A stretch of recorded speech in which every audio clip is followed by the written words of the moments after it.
Selamat pagi, sahabat Delima yang dikasihi Tuhan Yesus Kristus. Sebelum kita mengawali aktivitas kita, mari kita mendengarkan firman Tuhan yang tertulis di 2 Korintus 8 ayat 9. Demikian firman Tuhan.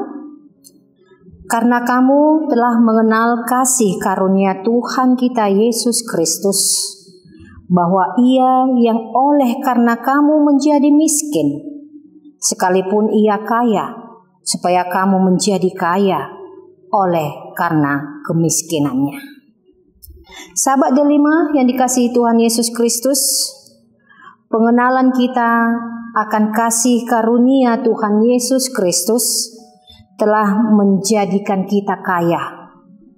Kita menjadi kaya dalam kasih kita kepada sesama manusia. Kasih Tuhan Yesus yang berlimpah telah mengubah hidup kita dan menganugerahkan kemurahan hati bagi kita manusia. Kasih karunia adalah ketika Allah dengan cuma-cuma mencukupkan segala sesuatu yang kita butuhkan. Segala sesuatu yang tidak bisa kita dapatkan dengan kekuatan kita sendiri, segala sesuatu yang tidak bisa kita bayar, dan segala sesuatu yang tidak layak kita dapatkan karena kita adalah orang berdosa. Namun kasih karunia itu menawarkan kepada kita apa yang sangat dibutuhkan manusia. Kasih karunia inilah yang hanya dapat ditemukan pada satu pribadi, yaitu Tuhan Yesus Kristus. Oleh karena itu, kasih karunia hanya didapatkan lewat sebuah hubungan pribadi yang intim setiap saat dengan Tuhan Yesus itu sendiri.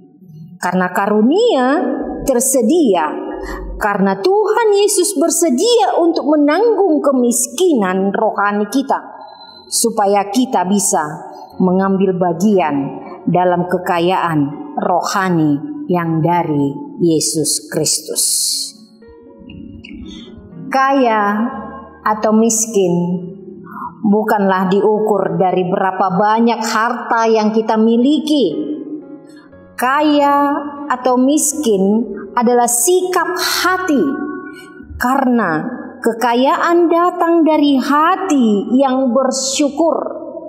Kekayaan datang dari hati yang bersedia memberi kepada sesama yang membutuhkan. Sahabat Delima yang dikasihi oleh Tuhan Yesus Kristus, Yesus dengan sukarela bersedia menjadi miskin demi umat manusia. Ia merendahkan dirinya untuk menjelma menjadi manusia dan hidup di antara manusia yang berdosa. Ia yang ditinggikan di sorga menjadi dihina di bumi. Dan ia adalah kudus, bersedia menanggung dosa umat manusia. Dia lakukan itu agar kita yang miskin menjadi kaya. Kita ingat kembali kesengsaraan Tuhan Yesus dan juga penderitaan Tuhan Yesus pada saat Dia di kayu salib, yang mati di kayu salib untuk menebus dosa-dosa kita. Itulah pelayanan kasih yang paling nyata dan yang paling sempurna bagi manusia. Dia mengorbankan segalanya demi kita, agar kita menerima kekayaan dan menerima mahkota kehidupan bersama dengan Dia di sorga kelak. Oleh karena itu, sahabat Delima yang dikasihi oleh Tuhan Yesus Kristus, surat Paulus ini mengingatkan kita agar kita memperhatikan dan mengingat pelayanan kasih yang sempurna Yesus Kristus itu yang diberikan kepada kita. Dan hendaknya kita pun melakukan keteladanan Yesus Kristus itu dengan melaksanakan dan merealisasikannya dalam pelayanan kita, di dalam setiap pelayanan kita oleh kasih kepada sesama manusia.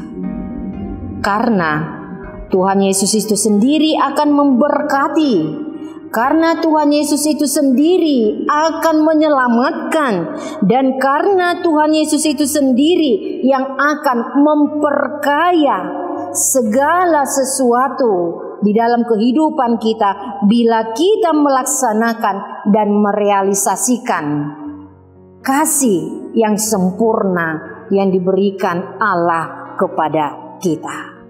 Oleh karena itu, pergunakanlah kasih karunia Tuhan Yesus yang ada padamu. Pergunakanlah kasih karunia Tuhan Yesus yang ada pada kita untuk saling menyayangi dan untuk berbelas kasih kepada setiap orang. Amin. Shalom.